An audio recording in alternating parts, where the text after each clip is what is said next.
বন্ধুরা, ভারতের কার্টুনগুলোকে বিদেশে দেখানোর সময় কিভাবে পরিবর্তন করে দেখানো হয় তা জানলে আপনার মাথা ঘুরে যাবে। আর যখন বিভিন্ন দেশের কথা হচ্ছে তখন জেনে নিন যে ভারতে বিখ্যাত এই খাবারগুলোর দাম বিদেশে কত। এই কোম্পানিটা এমন কি ভালো প্রোডাক্ট বানিয়েছিল যার কারণে গোটা কোম্পানিটাই ধ্বংস হয়ে গেল। তারা এমন কি জিনিস বানিয়েছিল?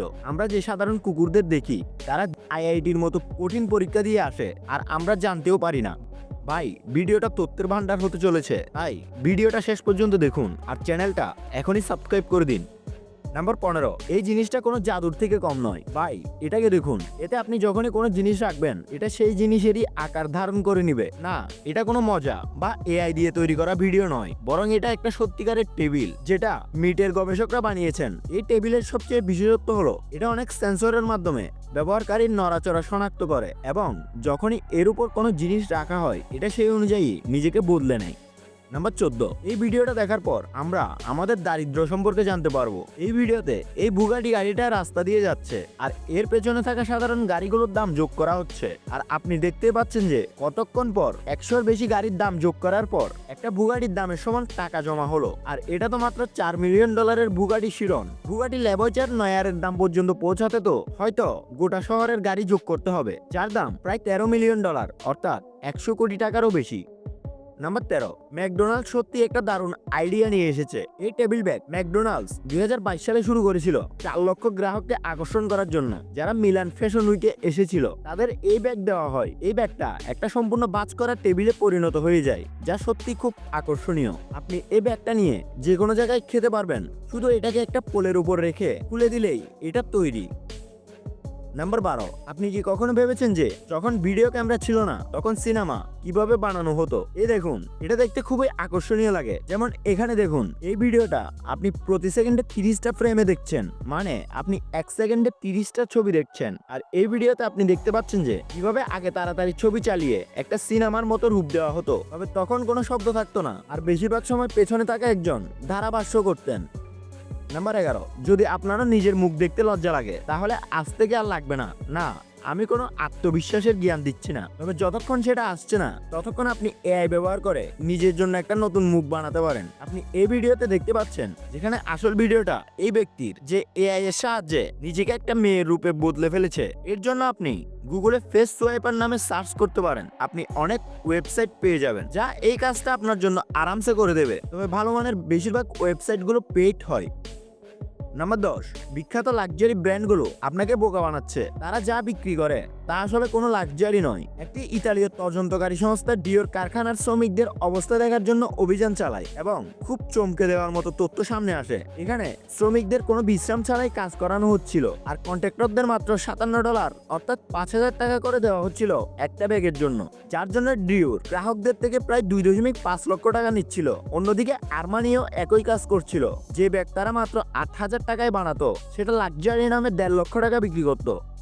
নাম্বার 9, এই পরীক্ষার সামনে নিট বা আইআইটির মতো পরীক্ষাও আপনার কাছে জলবাদ মনে হবে। এটা কোনো সাধারণ পরীক্ষা নয়, বরং এটা কুকুরদের আত্মনিয়ন্ত্রণের পরীক্ষা। হ্যাঁ, জার্মানির কুকুরদের ট্রেনিং এতই কঠিন হয়। 1957 সালের এই ছবিতে আপনি দেখতে পাচ্ছেন যে কুকুরদের ফাইনাল টেস্টে একটা বিড়ালের বাচ্চার সামনে একেবারে শান্ত থাকতে হচ্ছে, আর যে একেবারে শান্ত থাকে তাকেই নির্বাচন করা হয়। ভাবুন, আমাদের সাধারণ ভারতীয় কুকুরদের সামনেও এমন পরিস্থিতি কতবার আসে।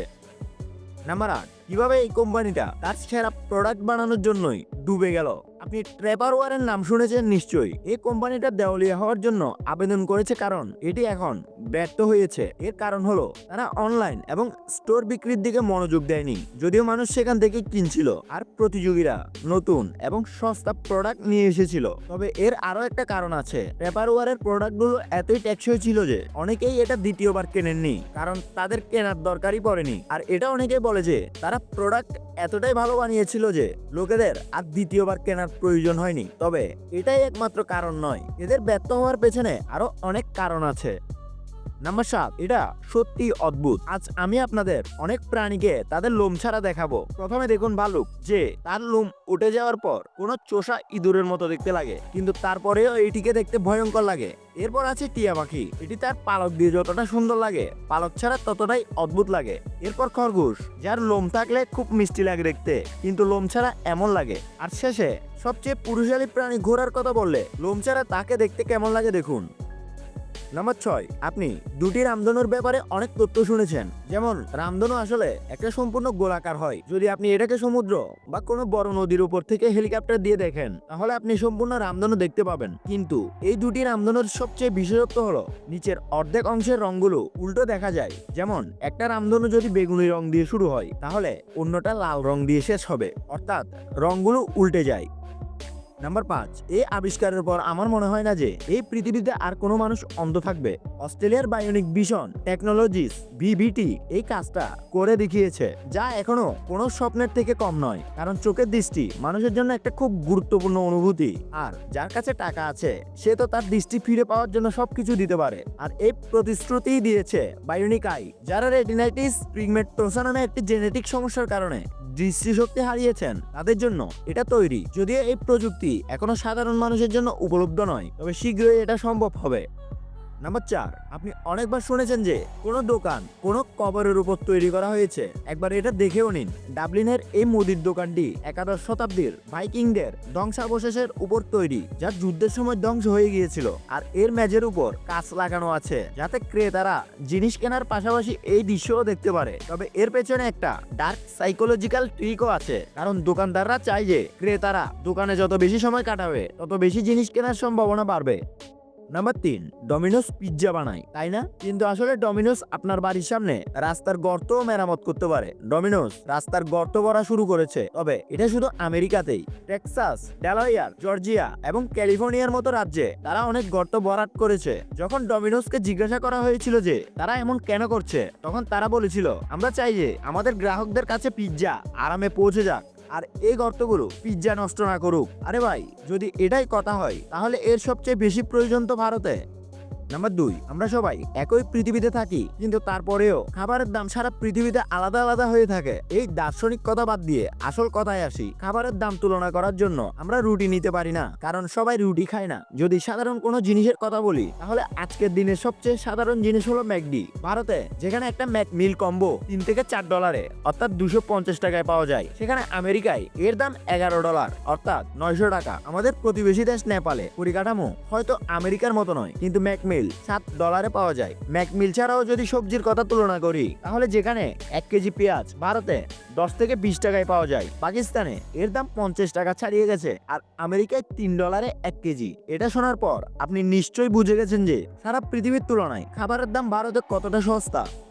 নাম্বার 1, কার্টুন যখন সম্প্রচার করা হয়, তখন এই বিষয়টার উপর খুব নজর রাখা হয় যে কার্টুন যে দেশের বাচ্চারা দেখছে, তার ভাষা এবং অ্যানিমেশন যেন সেই দেশের মতোই হয়। যেমন আমাদের ওগি যখন কথা বলে, তখন হিন্দিতে কথা বলে, কিন্তু পাকিস্তানে কথা বললে সেখানে ওগিকে ইংরেজিতেই দেখানো হয়, অর্থাৎ কোনো ভয়েস ছাড়া আসল সংস্করণটি দেখানো হয়। তবে হ্যাঁ, সেখানে কিছু চ্যানেল আছে যেখানে উর্দুতে ডাব করে দেখানো হয়। আর টয় স্টোরির এই দৃশ্যটা দেখুন, যেখানে একদিকে আমাদের বাজ লাইটইয়ার গ্লোবের সামনে দাঁড়িয়ে আছে, সেখানে আমেরিকান বাজ লাইটইয়ার আমেরিকান পতাকার সামনে দাঁড়িয়ে আছে, কারণ আমেরিকার জন্য দেশপ্রেমী সবচেয়ে জরুরি। যদি বুঝে থাকেন, তাহলে এবার শিনচ্যানের কথা বলি। ভারতে শিনচ্যান বাচ্চাদের খুব পছন্দের, কিন্তু জাপানে শিনচ্যান একটা প্রাপ্তবয়স্কদের অ্যানিমেশন, কারণ এতে অনেক দৃশ্য আছে যা প্রাপ্তবয়স্কদের জন্য। আর এগুলো ভারতে দেখানোর সময় অনেক কিছু সেন্সর করা হয় বা কেটে দেওয়া হয়, কিন্তু জাপানে এটা সামান্য ডিসক্লেমারের সাথে স্বাভাবিকভাবেই দেখানো হয়।